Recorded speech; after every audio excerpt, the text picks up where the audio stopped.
Okay, now for something completely different. Sequences and series. Not on exam 2. This is exam 3 will be totally about sequences and series. This is exam 3 stuff now. Okay, so this all boils down to these ideas here. And so when things get complicated and hard and in this module, don't lose sight of the fact that a sequence, first of all, is an ordered list of numbers. It's a list. Sequence is a list. And there's specifically a first and a second and a third and a fourth in the list. So it's not just a set, right? A set is just a collection of elements without order. Sequence has an order to it. All right, and then a series, you take the list and you add up all the terms in the list.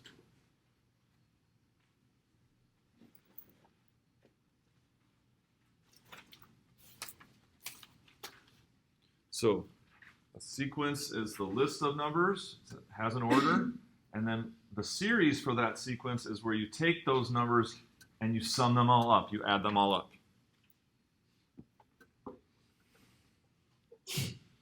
Don't lose sight of that. Okay, so here's the notation for a sequence. I call these chevrons. This is like the type of brackets or braces that you use for a sequence, chevrons. And so A sub I, what's that about? So A sub I means the I values, or I kind of stands for index, meaning which term in the sequence is it? So that little subscript is telling you which term it is. So the first term is A1, the second term is A2, third term A3, etc.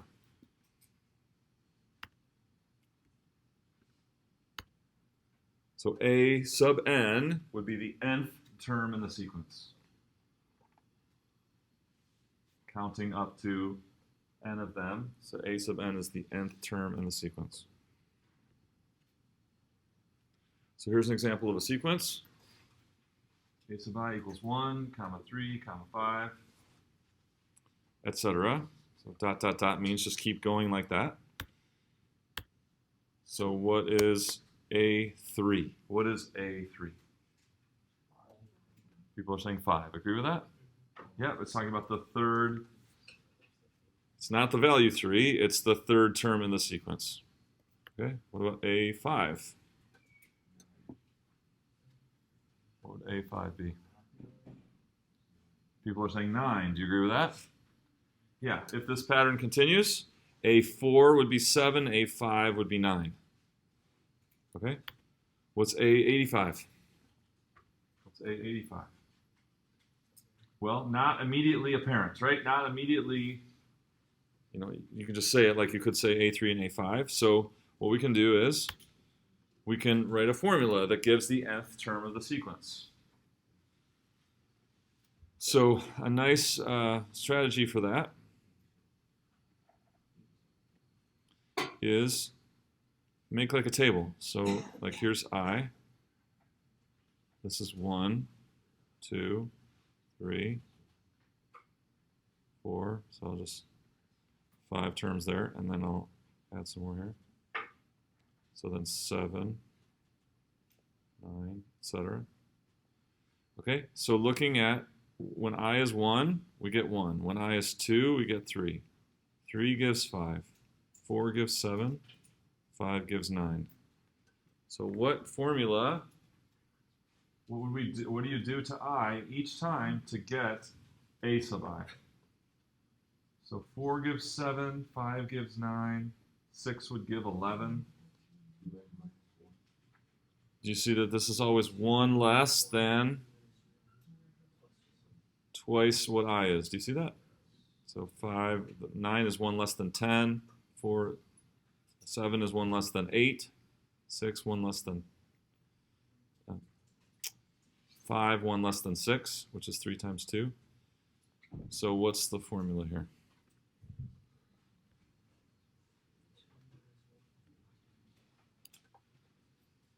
So multiplying I by 2 and subtracting 1 will always give you the term of this sequence. So we can, instead of the AI, we can put what the AI term is, And then this is indicating that I is going to start at 1 and just keep going on and on and on. So it's like the first value of I and the last value of I.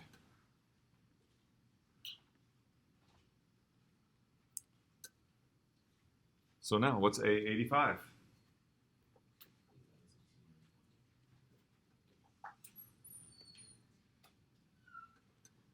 Easy to find now, right? A85 would be?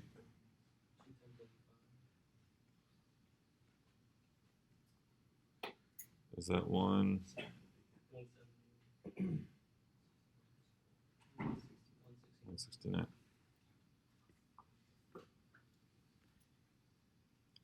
Okay, so what this idea that I gives a values of I give a corresponding value of the terms of the sequence, that should have a familiar ring to it. What is that like?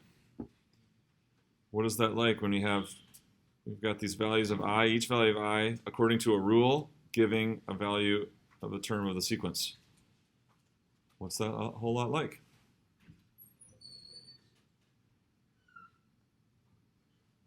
Things that we've been working with all semester. No. Not rates of change.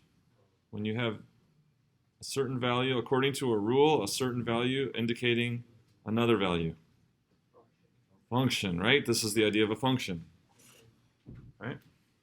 So we can also use function notation to write out a sequence. So it would be A of I, right? So this is A sub I, this would be A of I, and then our rule 2I minus 1. But it's not true. I is not a continuous variable the way we've thought of x most of the time.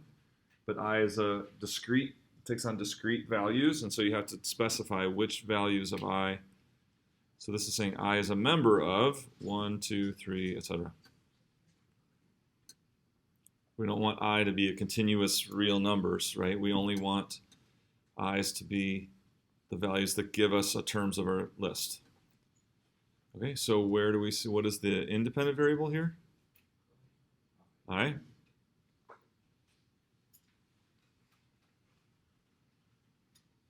And where do we see the dependent variable in this expression? Dependent variable is what? A of I, right? A of I. This we've been working with it all semester long. Function notation gives values of the dependent variable.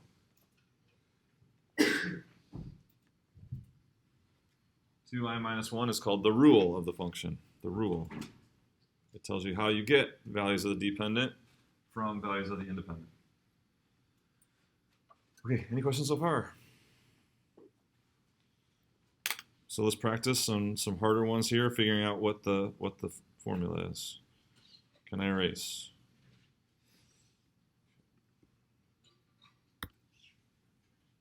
Oh, so one more thing.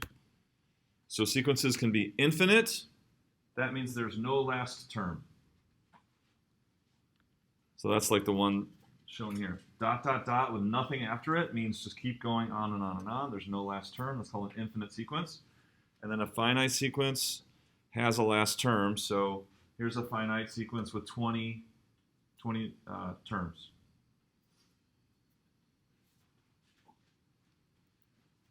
So you could have dot, dot, dot, but it will stop somewhere. That's a finite sequence. Okay, so here's some practice. Here's some harder ones, but still doable. And I'll give you some hints here. So the hint for the first one, the hint for this is ignore the negatives to start. Work on the negatives last. Okay, come back to the negatives after you've figured out what the ratios are. And then solve the numerators and denominators with their own separate sequences. So just focus on the numerator compared to the value of I, and the denominators compared to the value of I, and work out those separately. Once you think you have the fraction, then figure out how you're going to get the negatives on the correct terms.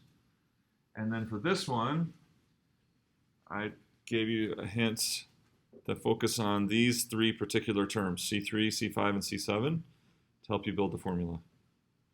Okay, so I'll give you 5 or 10 minutes. We'll come back and see how you did.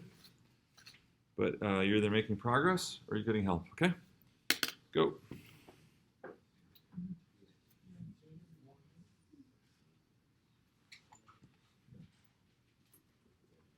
So sometimes it's a little more helpful to make a vertical table, like this.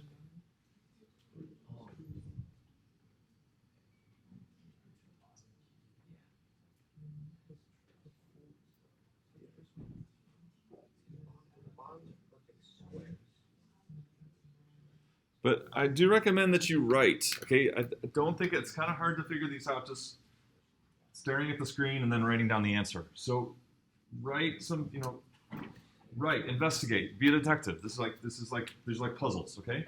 So it's going to help to write things out, okay? And sometimes a vertical table is a little more clear than a horizontal, like I did the last one.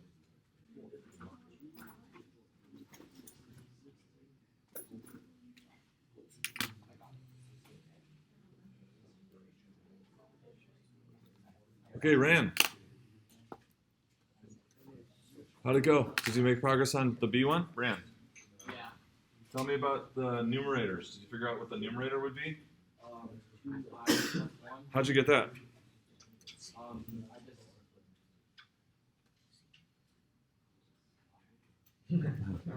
So 1 gives 3, 2 gives 5, 3 gives 7, 4 gives 9. So what are we doing to that number? Yeah, so it's always 1 greater than 2 times I. Do you see that?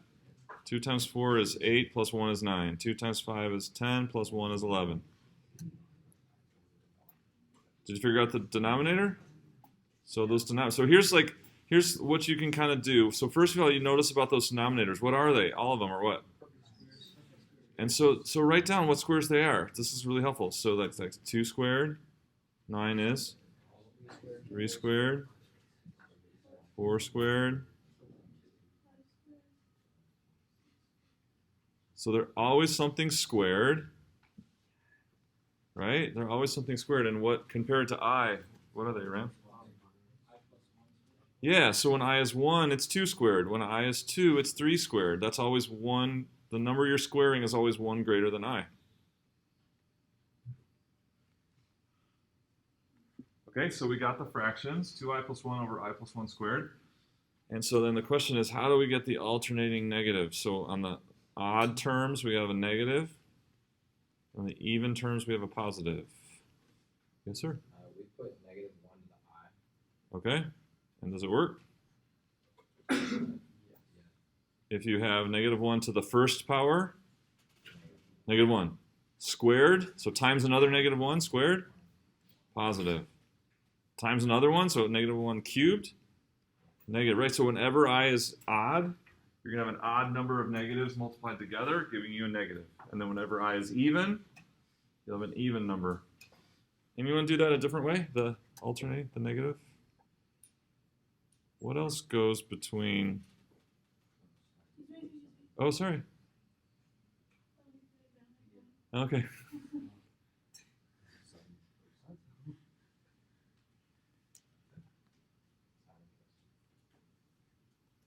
So like if this was 1 and -1, so what else alternates between 1 and -1?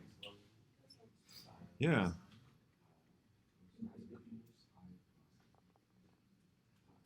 Right, we only care about these maxes and mins though. So what's that x value right there? It'd be pi, right? And then cosine gives 1 at 2 pi, and then -1 again at 3 pi, and then back to +1 at 4 pi. So how could we use cosine to get this? Here's, look, -1, 1, -1, 1. So what could we do?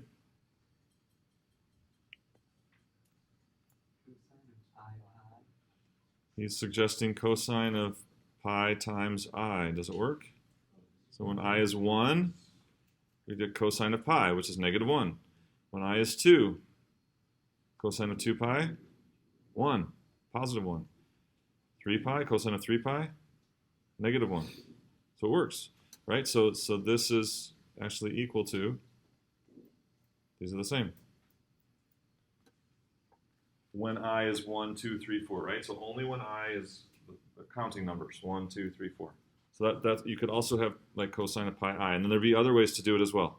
There'd be other mathematical functions and operations that could get you that alternating negative, but this is the most common. So I think we got it.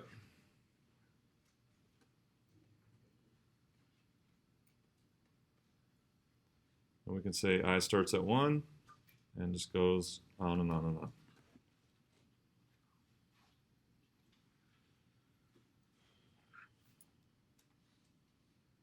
Joanna, where's Joanna? Joanna here? No? She dropped, okay. Elizabeth. Did I call on you last time?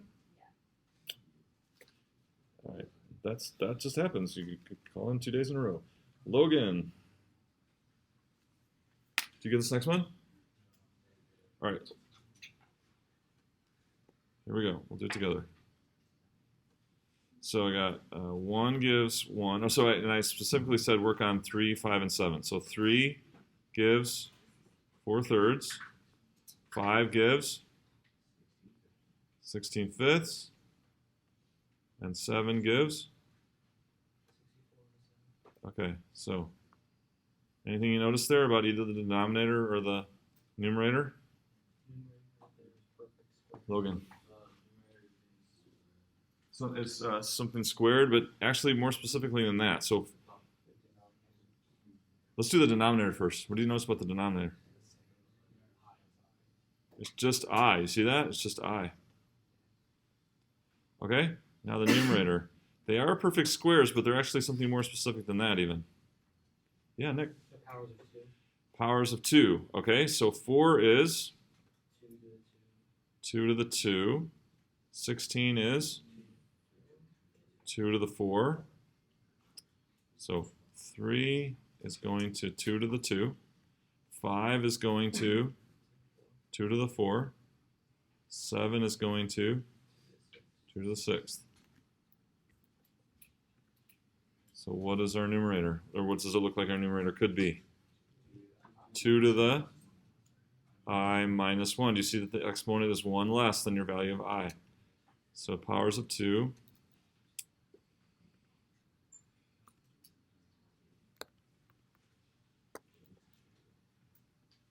Powers of 2, always to the I minus 1.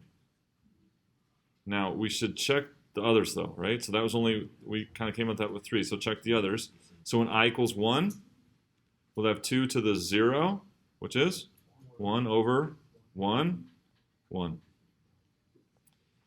Check, so here I equals 2, right? This is the second term, I equals 2. So 2 to the 1 is 2 divided by 2 is works. Okay, fourth term. 2 to the third power, right? 4 minus 1 is 8 divided by 4 is 2. It seems to work, okay? So that's our CI.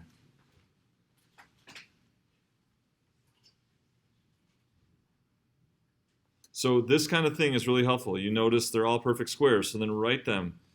What perfect squares are they? And that's helpful to see that that's going to be I plus 1 squared. Same thing with here. We got powers of 2. So write out those powers of 2.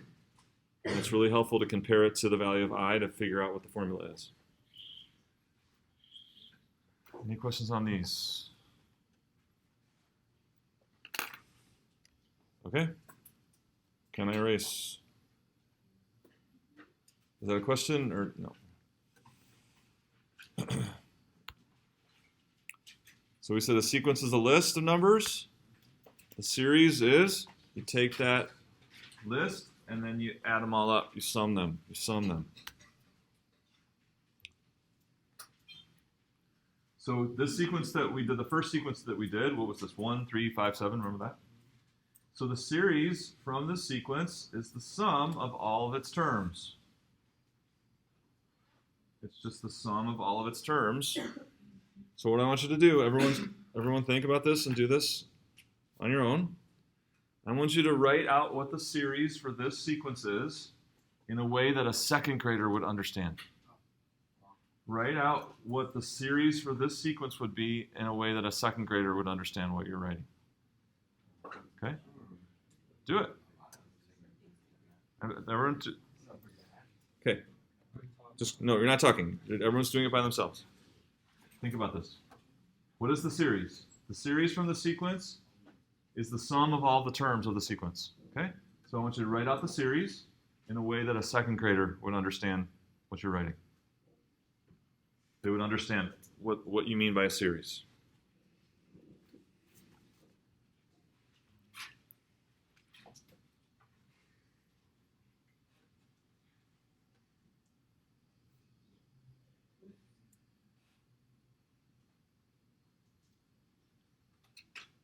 Did you do it? Let's see. Who's the lucky one?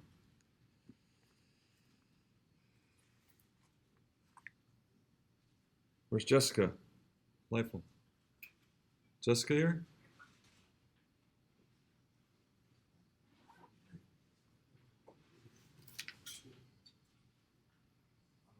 How about Griffin? Okay. Well, so tell me what a series is. Right. So what are the numbers in the sequence? No, what are the numbers? What are the numbers in the sequence?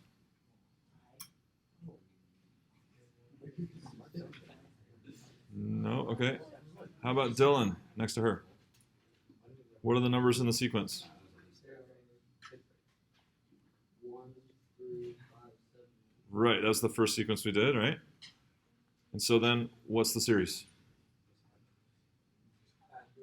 So tell me, yeah. 1 plus 3 plus 5. And keep going like that, right? When do we stop? This is an infinite sequence, so it has an infinite series, so you never stop. This is it. This is what the series is for this sequence. You just add up the numbers. Just add up the numbers.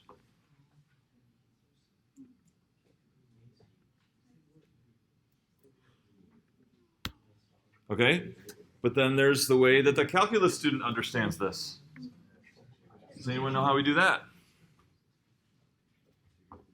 Yes, sir. Not quite, but I like your idea that integral is adding. That's true. Yeah, pretty. Is it the summation? Right. So because we keep adding something similar, right? We know all these are according to this formula. All these terms are according to this. So we can, rather than write out each one individually, we can use summation symbol. This means sum. Greek sigma. We've done this before. It means sum. Sum up what? Sum up a bunch of these. Which ones? Well, start with I equals 1. That gives you a number. Then I equals 2. That gives you another number. Then I equals 3. Gives you another number. I equals 4 gives you 7. So for each number I, you find what this is, and then you add those all up. That's what this means. Don't be scared. It's just this, right? Nothing to be afraid of. That Greek sigma just is kind of like S for sum. So this is kind of my big point here is that we're going to be dealing with lots of these. These are series, right? But when you see this, you think this every time. You don't think, oh, what formula do I need to, use to solve this? You think, oh, it's just the sum of a bunch of numbers, and this is telling me what the numbers are. I put in I equals 1, I get the first number. I put in I equals 2, I get the second number. I put I equals 3 in, I get the third number. I'm going to add all those up. So when you see that thing on the left, you're always in your brain, you're thinking this. Okay, and then we could also write, since AI is 2i minus 1, we could write the sum AI.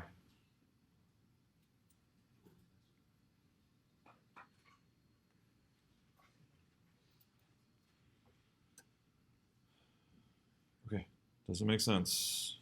All right, so just practice with, do the same thing. Just do BI. Don't write out the series associated with a sequence BI. First, like a second grader would understand it, and then like a calculus student would understand it, and then set them equal. So write out the series associated with the sequence BI in two ways, right?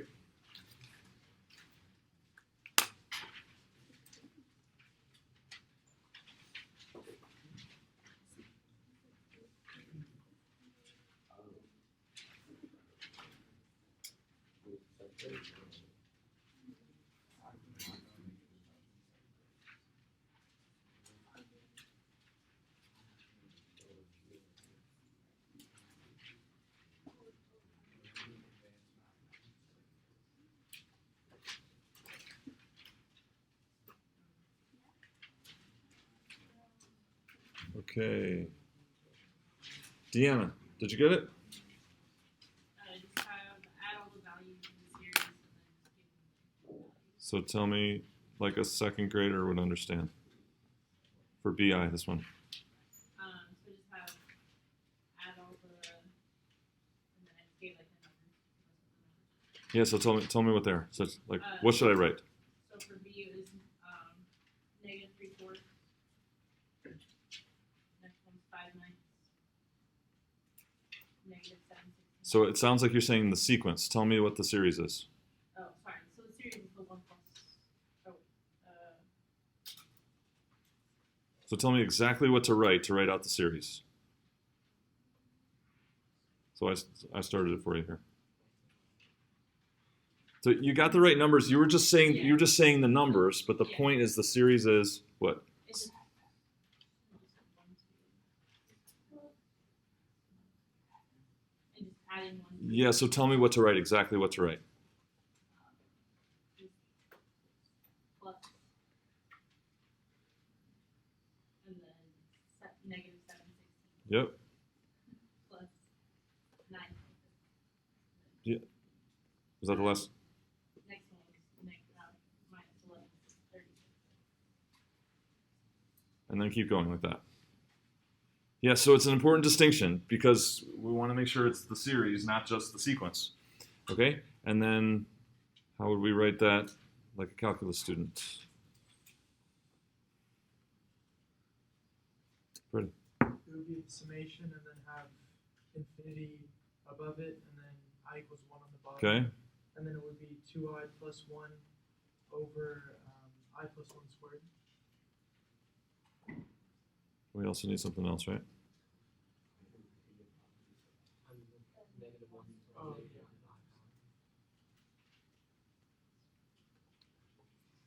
And that's simple. That's we can just write this too. This is fine too.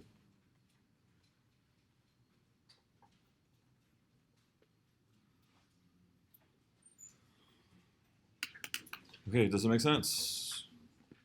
So the sequence is the list. The series is when you sum them all up. And we have this notation to help us do that, saying sum up all the numbers in the list that you get when you let I be the different values, 1, 2, 3, 4, 5, right?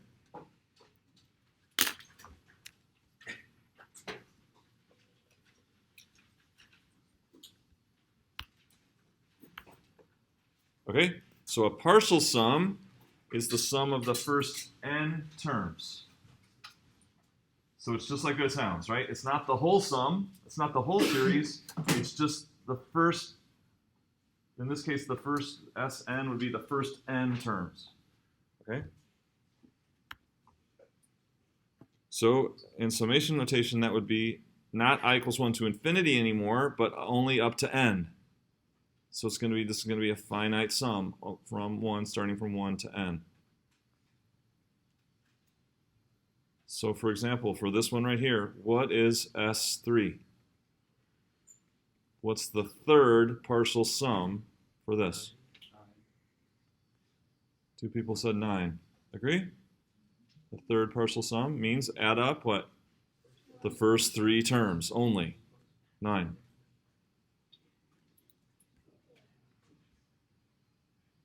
So it's only part of the sum. You start from the beginning and just do part of it according to whatever n is.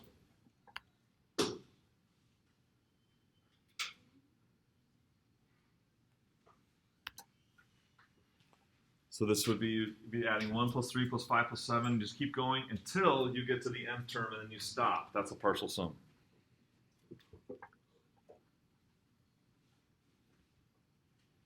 Okay?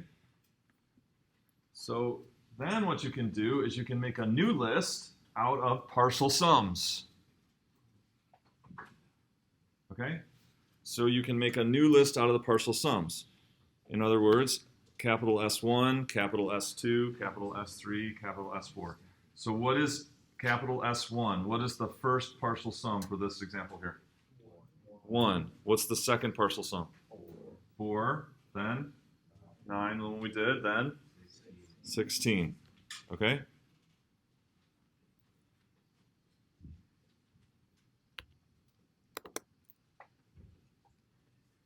So 1. Move it 1 little inch and it goes away. Come back.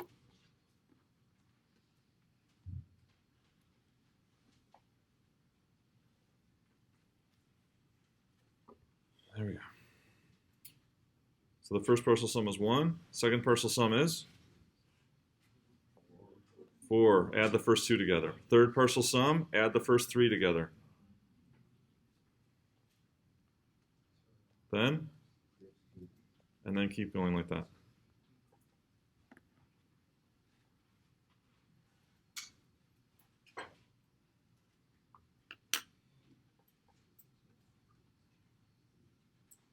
All right, any questions on that?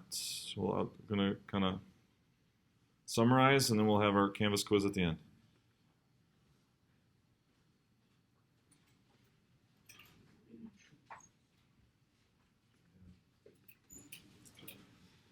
Here we go, summary. What's the sequence? What's the sequence? That's the list. That's the list. What's the series? Add them all together from the list. What's the sequence of partial sums? The order of sums. The sum of the first. You make a new list of partial sums. Okay, so let's one more example. Here's a sequence: 1, 1/3, 1/5, 1/7, 1/9. So what would be the series for that? Adding them all together. Adding them all together. And we use sigma notation to kind of make that more compact, right? Rather than having to write them all out. But see this, right? You see this, you always think this. Okay, now this last part, just watch. Okay, can I have your attention, please? All right, so this last part, just watch. All right, sequence of partial sums. What's the first partial sum? 1. Okay, what's the second partial sum? First 2 added together, 4/3. All right, what's the third partial sum? Whatever that is, right? Adding the first 3 terms. Adding the first 3 terms. Fourth partial sum. Add the first 4 terms. So now we're making a new sequence, right? We're making a new sequence of partial sums. Fifth partial sum, etc. Okay, so question: what is the relationship between the series and the sequence of partial sums? They are related. How are they related? What's the relationship between the series and the sequence of partial sums?